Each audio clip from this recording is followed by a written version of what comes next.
What a great win in Anaheim. The Astros go to California and start a 6-game series. And what do? They defeat the Angels in convincing fashion. Framber Valdez throws a gem complete game, and Yainer goes deep once again.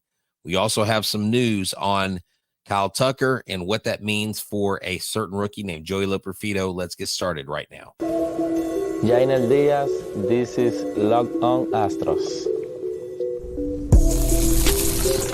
Hello and welcome to Locked On Astros, your daily Astros podcast. Here are your hosts, Eric the Man Huysman and Brett Htown Wheelhouse Chancey.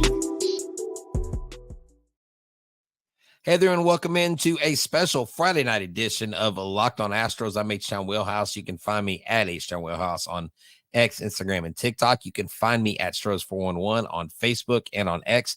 You can also find me on Back to the Bullpen on X. And you can find me Back to the Bullpen on Instagram, where I'm always positive, always Stros. Thank y'all for tuning in. It is kind of a late night. It's close to midnight. My watch died. That's a good sign. Maybe it's telling me I need to go to sleep. Oh, no, let's not go to sleep. Why would we do a thing like that after a game like we watched? Because, look, this game didn't start out. I was wondering if Framber was going to have his stuff, but the offense was not going to show up, and maybe watch the Angels win, just barely win this game. But I'm telling you that this episode is brought to you by Game Time. Download the Game Time app, create an account, and use the code LOCKEDONMLB for $20 off your first purchase. Terms do apply. I was actually talking about that with a friend tonight at dinner. I told her, I was like, look, the only place that I go for tickets is Game Time. So what are the big things that we need to talk about? Number one, Framber throwing a gem, and something he did within that gym, two different things that I think are key. Yainer Diaz continues to heat up, and with that, we have 3 multi-hit games, and then Loperfido is being called back up. So, and that's good. That's great. Yes, I am everyone's favorite history teacher. That is correct. Thank you, Paige, for recognizing game. Recognize game. Garrett's here. Joaquin is here. Alex, Ed, Jesse, Tiki from the East Coast, Paige. I mean, everybody's here. Thank y'all for tuning in. Uncle Drew, Jesse. I'm trying to get everybody up. It looks like, look, if I missed you, Mr. Ramirez, Uncle, KRV, and we've got more and more. So thank y'all for tuning in. This is going to be a great show. I really hope that my signal doesn't go out or I don't freeze, because my internet signal, StreamYard, has been showing us low Wi-Fi signal for some reason all this week. And so I hope that's not interrupting the show. So let's get started with our first point about Framber Valdez. Framber Valdez comes in, throws 106 pitches, only gives up 1 run. Now look at this. 19 swings and misses. 19. That's not a joke. This isn't a prank. 19 swings and misses. Now, let's break this down. He threw 1 slider. That's all he threw. 1 slider. But he threw 12 changeups, 61 sinkers, and 32 curveballs. He got 10 swings and misses on his curveball. He got 4 on his sinker and 5 on his changeup. Wow. What a performance. And look, you would say, oh, but Brett, this is the Angels. Of course he's going to do that. But look at that number on the end. 1 walk. 1 walk. There were a couple moments in this game where Framber could have let things get out of hand or get into his head. There were a couple strikes that were not called. The umpire tonight was not good. It benefited us in the end. And I'll talk about the Alex Bregman situation here in a second, because we were 1 pitch away from going with that inning where they scored the runs, where Jordan got in. They started scoring the runs. Jordan would have got up with 2 outs. I think that would have changed the complexion of the inning. But because of that, they exploded for several runs in that inning. They actually, I believe that was the 7th inning. They broke out with 5 runs. They scored 5 runs. They scored 6 runs in innings 7 and 8 combined. And that's all they scored a run, obviously, in the first inning. The Angels tied it up, and the Astros never looked back. On a night where the Rangers lose and the Mariners lose. Now, I'm sorry, Mariners, but I hate to say it, but see us rise. Well, you guys do have a commanding lead right now in the division, but it's all about baby steps right now, right? It's all about baby steps. This is where the division stands. Mariners are 36 and 29. The Rangers are 30 and 33. The Astros are 29 and 35. That means we're a game and a half behind the Rangers, and we're 6.5 behind the Mariners. We have got to take advantage of this stretch. We've got to come out, and I've said this, we've got to sweep the Angels. I don't want to just win 2 out of 3 against the Angels. I think if we sweep the Angels, I would be okay with 2 out of 3 against the Giants. The Giants are beating up on the Rangers. Then they come home for a quick 3 against us. They're in Arlington right now. And yes, the Mariners blew an 8-0 lead. They scored 7 runs in the first inning. And I'm telling you, that Kansas City Royals team is no joke. The Kansas City Royals team, they are good. They have got Bobby Witt Jr., but they've got pitching doing it. Everybody's doing that thing over there. The AL Central is really kind of scary strong. So Framber Valdez throws a gem. Not only that, he got support from the offense. Okay. Yainer Diaz, 4 games, 4 home runs. There were literally people on X calling for Yainer Diaz to be moved to the minor leagues to work on his timing, to work on his hitting. I talked to Mike Stanton about this. I've talked to a couple different people with the club on this. And the bottom line is this. Yainer has had so much stuff going on with being, and I'm not trying to make excuses, but he's been working overtime with his at-bats. And I remember Mike Stanton told me this on Back to the Bullpen. He said, Brett, the way Jose Altuve celebrated that home run, when he got that first of his 4 home runs the other day, the way Altuve just leapt out of the dugout and the way those guys celebrated means they know how hard he's been working on it. And so that is great to see. Dude, anybody who's saying he's a new malady doesn't know what the heck they're talking about, or they're just being hyperbolic. Look, this is what I've learned, and I still fall into it, guys. There are people out there in social media, they just say stuff just to piss people off, just to stir the pot. And man, I fall for it. Not every time, but I'm getting better. I will get some news on Tucker in the second segment. And look, there's my guy, Killer Cam. He followed me on X tonight. And hey, I believe in, sir, if I get your name wrong, I do apologize. I went to Whiskey Cake tonight in right near the Baybrook Mall. And I had a waitress, and then a waiter comes up to me. He says, hey, excuse me, do you do podcasts? And I said, yeah. He goes, are you Htown Wheelhouse? And I said, yes. He said, I've been listening for the last 2 years. I believe his name was Austin, and I hope I got his name right. So Austin, if you're listening, sir, thank you so much for coming up and saying hello. If I got your name wrong, I apologize. I'll be back at Whiskey Cake soon. I had forgotten how good that place was. Wow. Maybe we need to get a sponsorship with those guys. Pretty awesome stuff. Yeah. And so iChurch Cafe, why are you spoiling my news? We'll get to that in the second segment. 103 people. I need 103 likes. And let's start with a 1-3 word from our friends at Game Time.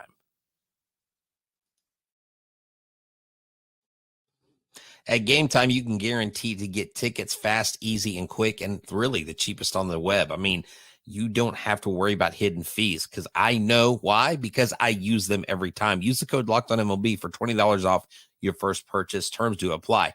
Last minute tickets, flash deals, zone deals, easy to find and buy MLB tickets for every kind of event in your area, not just baseball. The lowest price guaranteed, event cancellation protection, job loss protection, and so much more. All-in-one pricing lets you know what you're getting into before you get to the checkout box. You don't have to get surprised by fees that pop up later. 2 clicks and you're there. Purchase these tickets and check them out. Check out Game time today. Use the promo code LOCKEDONMLB for $20 off your first purchase. Terms do apply. Again, create an account, redeem the code LOCKEDONMLB for $20 off your purchase. Download Game Time today. Last minute tickets, lowest prices guaranteed. Yeah, that's right. Make sure that you check out the Astros broadcast every day on SiriusXM. If you just search Astros, you can check it out. They will be on air. Sparky and Ford will have all the game calls. And everydayers, thank you for being an everydayer. Thank you for making us your first listen every single day. No matter if Yainer Diaz is hitting home runs or not, you're here, we're here. Make us your first listen on Apple, Google, Spotify, wherever you get your podcasts, and make sure that you check out the Locked On Astros postcast with Michael Connor after every game. And when the basketball and football season rolls around, he'll have you covered there. So thank y'all so much for tuning in. Hey, this is a great crowd we got tonight. 105 of y'all here watching this. Now, let me tell you what is going on with Joey Loperfido and Kyle Tucker. So after the game, Chandler Rome was reporting that Kyle Tucker was still on crutches and he didn't look like he was moving around very well after the game. So this is what Joe Espada said. Joe Espada said that Tucker will remain with the team on this road trip and reiterated that Tucker is just not progressing as quickly as we thought. Tucker said he will give an update tomorrow. That's via Chandler Rome, and that is why Joey Loperfido has been called up right here. Brian McTaggart was the first to report it, that the Astros are calling up Joey Loperfido to replace Kyle Tucker, who landed on the IL earlier today. Tucker was on crutches after the game. So while we all want to see Joey Loperfido playing for the Houston Astros, we don't want it to be under the auspices of Kyle Tucker on crutches. That ball that he fouled off his shin was horrendous. The sound was awful. I totally am okay with him dropping the F-bomb there, but I absolutely love it. Now, another thing we need to talk about is gaining ground in June. Gaining ground in June. So let's take a look at it's funny. I'm sorry. I'm trying to pull up my phone to look at, oh gosh, do y'all do this when you're going to your phone to look at one thing and you see that someone reached out to you and you wonder what's going on? Well, it was my daughter. I'm excited. My daughter and my grandson are coming over this weekend. We're going to have a blast. So right here in June, right now, we've got a win versus Minnesota. We've got a loss. So we went 1-1. We won the series 2 out of 3. So now we have 3 wins. We're 3-2. We're 4-2 now in June. If you can sweep the Angels, that's 6-2 to start this month. You go to San Francisco, let's say you win 2 out of 3. You go 8-3. I love that. Go to Detroit, let's take 2 out of 3. Let's not get too greedy. Let's go 10-4. Go to Chicago, you absolutely better sweep the White Sox. 13-4 right there. Baltimore, I'm going to give us 1 win. We could win 2, but I'm going to give us 1, so that's 14-6, okay? Now, then we got Colorado and the Mets. I think we can win all 5 of those games. That gives you 19 wins, folks. That gives you 19 wins right there. I think that if this team can take care of business in this month, because when you go into July, you've got the Blue Jays, who are really kind of topsy-turvy. Then you've got Minnesota. That series concerns me a little bit. And the Dodgers. That series concerns me. Pittsburgh is playing decent, but you got Oakland, Seattle. You got Miami, Texas. I mean, where's the tough games? You do have Boston in August. You do have Baltimore in August. you have August. Let me tell you something. Be forewarned. They have got to get their crap together in June and July. And I want to sit on this for a second. Because in August, we play the Rays. We play the Rangers. We play the Red Sox. Then the Rays. And I'm going to skip over the White Sox. Sorry, White Sox. The Red Sox again. Baltimore. Philly. KC. Wow. We have a tough you-know-what schedule in August. If we can get through June and July and be in first place, because I'm telling you right now, this division is going to have one person. If we get two people into the playoffs, I'm going to be shocked. I think you have to win the divisions. And of course, I'm putting the cart before the horse. But I'm just telling you, the Houston Astros have got to take care of business. How are they going to do that? I'm glad you asked. Performances like this from Framber. Performances from your pitching staff that saved your bullpen. Now, obviously, you're not going to get a complete game, 1 run, 8 strikeout, 1 walk performance out of every starter.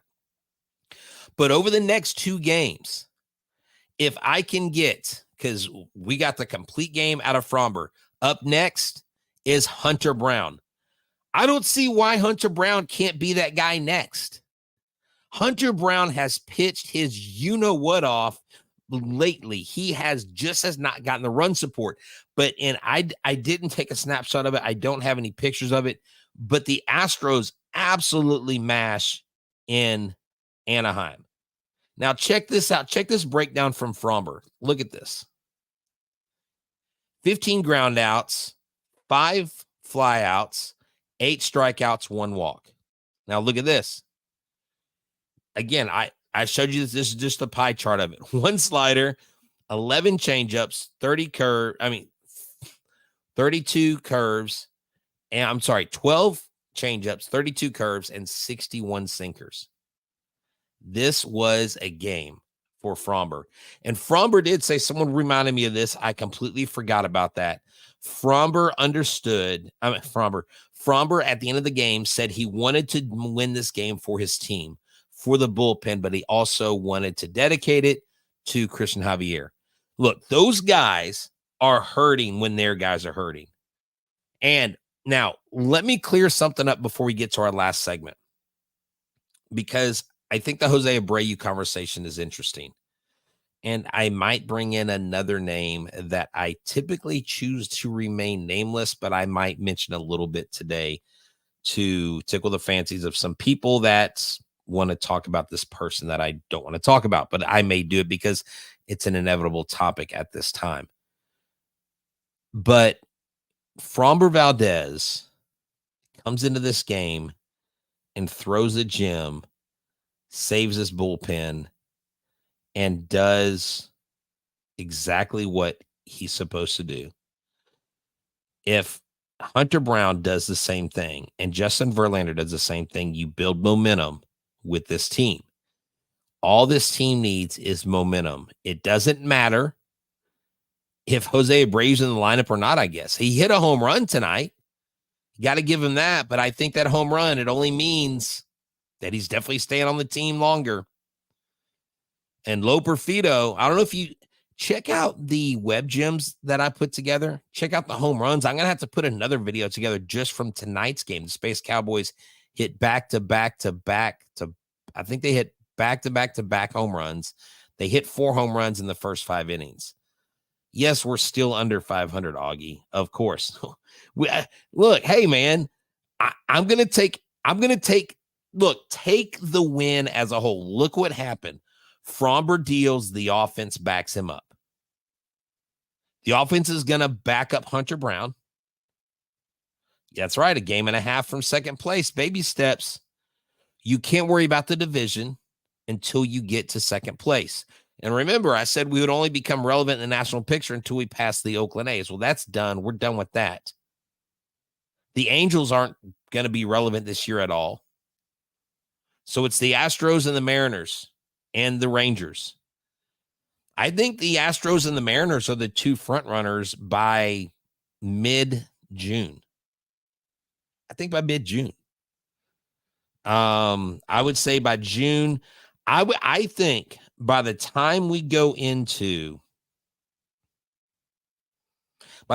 done with the Detroit series on our off day on the 17th, I think the Houston Astros will be squarely in second place. So, that's what I think is going to happen. So in our last segment, let's talk about Mr. Loperfido. Let's talk about Abreu and what the Astros need to do going forward to continue to be successful after these messages. Here at Locked On Astros, we pride ourselves on getting you the latest news for your team, whether it's the offseason, the draft, spring training, or the playoffs. It's year-round. You want what else is year-round? Collection season. Just because tax season is over doesn't mean the IRS is going to stop coming after you for unfiled taxes. The IRS can garnish your wages, levy your bank accounts, and even seize your property.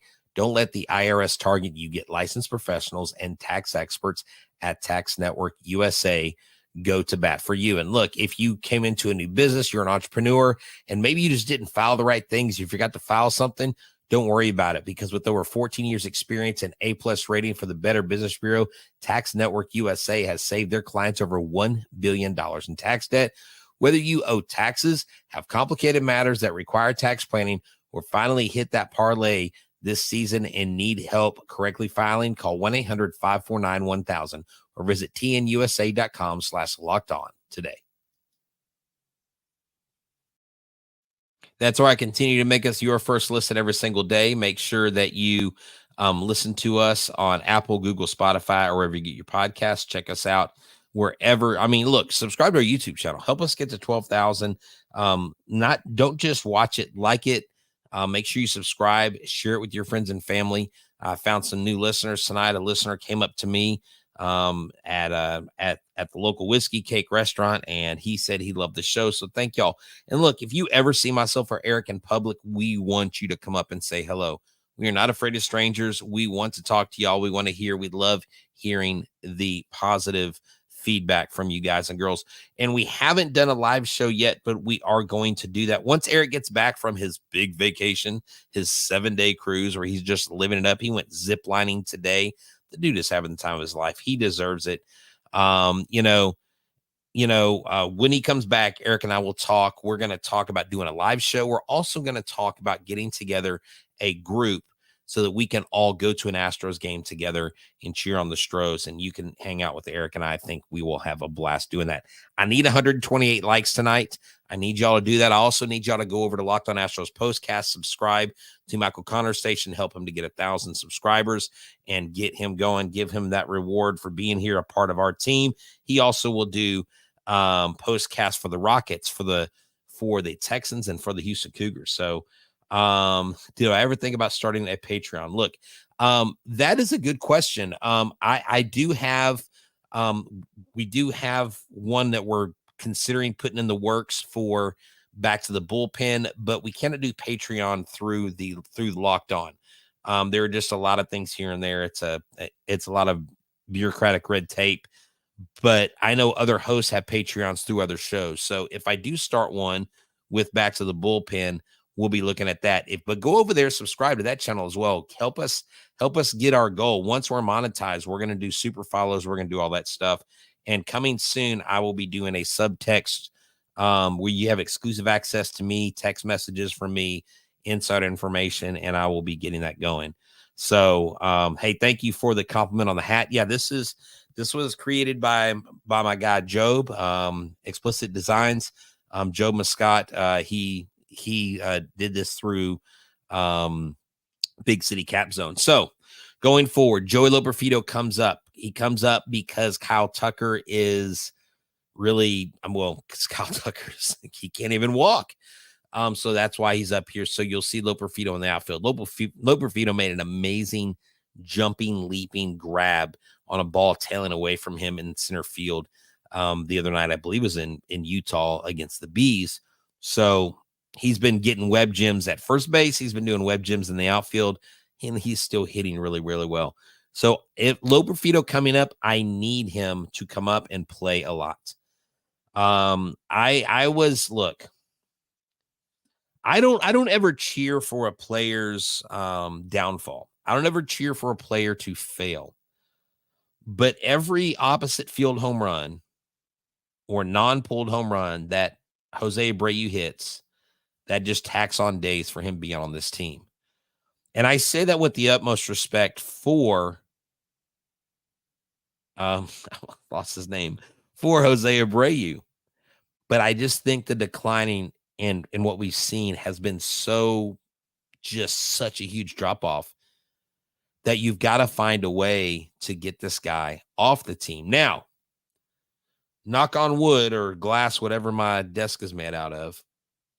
Look, if Abreu starts hitting, if Abreu becomes a 250 hitter, I got no problems. He made an amazing defensive grab, but I think you have to get Loperfido in there at first base. And I wonder if they're going to put him at first base at the major league level.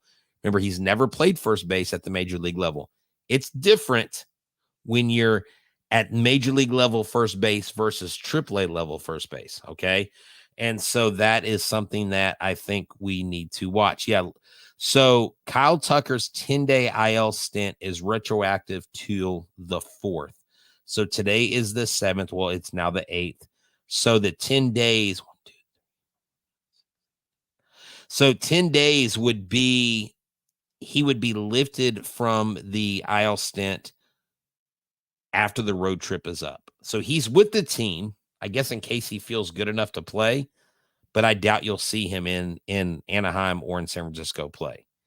If the team steps up the way they did today, I'm not so concerned about that. Yeah, let's see. What do we got going on? Let's show some support and cheer for him. Look, Joel, I'm not saying, so if you're listening, Joel Flores said, let's show him, meaning Jose Abreu, some support and cheer for him like they did in Philly last year when he was struggling. And I understand the sentiment, but here is the problem with that equation is X plus Y. The X and the Y are different.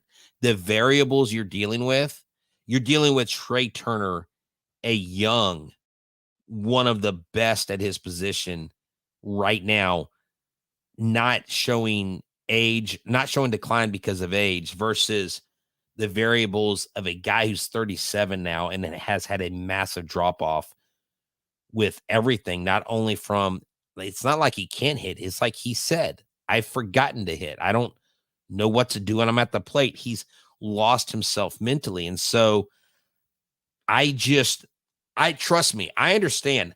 I didn't last game I was at and he played. I didn't boo him. I don't boo our players. But that is really apples and oranges. You would do that for a Yainer Diaz, for a Jeremy Pena, something like that. And Abreu, I don't see any scenario where they actually cut him. I just don't think I think maybe in the off season, it might be easier because you got less to pay him, but that remains to be seen. So he's on here and I will wrap the show up with this. And I always said I wouldn't talk about this. And I don't know how much weight there is behind this, but there is someone on X who typically has some decent sources. And he's right a lot of times. Him and I have kind of gone back and forth here or there. But there is a loose report that the Astros have watched Trevor Bauer in a bullpen session. Now, I have not seen anybody that's significant with the media report that. I haven't seen Chandler Rome, Brian McTaggart, anybody say anything about that. So I'm wondering how true that is. I'm wondering if that's true. And the only way that I think you see Trevor Bauer here with the Houston Astros is if the ownership group goes to Altuve, goes to Bregman, goes to Tucker, goes to Pena, goes to these guys, all the veterans, and says, hey, what do you think about this guy joining the team? If the veterans are out on it, I'm out on it. If the veterans work and they say, let's do it, we need pitching, I'm going to have a hard time. I'm going to have a hard time. The cost is not that bad. He wants league minimum. But, guys, everybody keeps throwing his stats at me. No offense, he's throwing in the Mexican League. No offense, he threw in Korea or Japan, wherever he was. That is not Major League Baseball. It is not the same. And outside of one season, he has a 4+ ERA. It's not like Trevor, I think did he win a Cy Young? I don't even remember. Like I've almost forgotten all his accomplishments, but he's a pot stirrer. Look, and I don't want to get into accusations where there's innocent. It has nothing to do with that. It has everything to do with, I just don't think he's good for this locker room. And why would you want to add him to a team that's been struggling with consistency? Again, the only way I would accept this, and I'm going to wrap it up on this, is if I knew that for 100%, Jose Altuve and Alex Bregman, those two guys, gave it their stamp of approval. Because if they do it, then you know what? I can't argue against it. I may not like it, but I will have to accept it. Well, guys, this has been great. Thank y'all for hanging out with me. I am so honored. And so this is truly, truly an honor. And I'm humbled every time I get on this mic because you guys and girls add to the conversation. I love every one of y'all. Thank you so much. Y'all have a good one. Hey, let's go watch the Astros win another game in Anaheim. Hunter Brown, we got your back. And from myself, from Eric, who's sailing the 7 seas, and everyone here at Locked On Astros, remember, we're your team every single day. Go Stros. Bury me in the H. Man, what a great night. I'm going to have a hard time going to sleep tonight. Y'all are awesome. Thank you.